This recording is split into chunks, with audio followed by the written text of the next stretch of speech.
we have basically decided, as the seven of us, we've decided that we are not going to wear wigs. So I can't speak on behalf of the other courts. There are a lot of people who think that they should keep the wigs for various reasons. So we're going to have a debate about that. But in case of the Supreme Court, we basically agreed that we are going to design our own dress code, and the lawyers who come there will not be wearing wigs. They can wear suits and a robe, a light robe and whatnot. That's the trend in the rest of the world. It's the Supreme Court, because it's a new court, has decided on its dress code. Now you have to realize that there's a Court of Appeal, there is a High Court where robes and wigs are worn, and you have lawyers who believe that they have to wear wigs.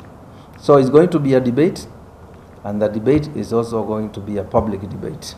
The judiciary on its own can't really achieve what it wants to achieve if the police are not on board, the prisons, the Ministry of Justice, the media, civil society, and even the Ministry of Finance. And that is the hard part. What I've decided to do is pay courtesy calls to on these people and basically find out how the hurdles can be removed. I also expect Kenyans to play their part, right? So it seems that our culture is basically to expect leaders to do, everything. We give people jobs and we don't monitor what they are doing. We don't make them accountable. So that culture really has to change. And Kenyans also have to listen to leaders when they say that certain things can be done. I don't think that the judiciary is going to change during my tenure, the 5 years. All I can hope to do is build a foundation so that my successor can actually make the necessary improvements. I think that the judiciary has to be a judiciary for all Kenyans, right? And not just for the rich, but for everybody. And that means that we are going to develop a comprehensive communication strategy. Okay, we are busy, but we shouldn't turn Kenyans from raising particular issues. So I am looking forward to a communication strategy, a relationship with the media and the Kenyans where we can have discussions. After all, these courts and offices are, public places. Judges or the judiciary has been in kind of a cocoon, really. But the public has actually forced the judiciary to come out of that cocoon, and I'm going to facilitate that. I'm not going to block that development.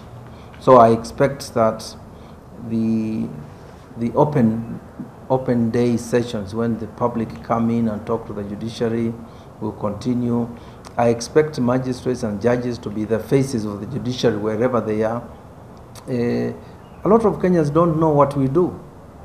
So you need magistrates and judges who can go to schools, who can go to churches and places, explain what we do. And I think that's critical. If we then draw back to our cocoons, then we'll have missed this important moment of massive civic education on what we do. The judiciary is going to pay taxes. The judges are also protected under the Constitution on their, benefits and salaries. So what people should realize is that judges are special taxpayers. And that is what is not very clear. That politicians, the MPs, are not special taxpayers. There is a section in the Constitution which basically says that you can't tax them to their disadvantage.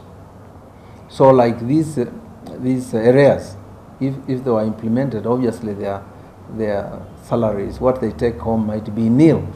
And of course, the Constitution was drafted by lawyers. Why do you think there's that protection?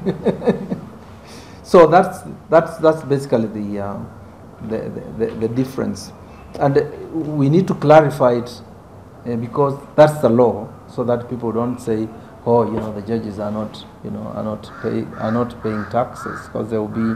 What we've decided to do is to talk to the Ministry of Finance, because that's where the money is coming from. And if there are areas or whatever, they have to pay that.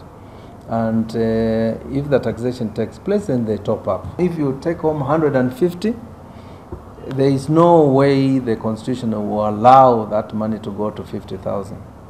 That will be unconstitutional. And that's how they became special taxpayers.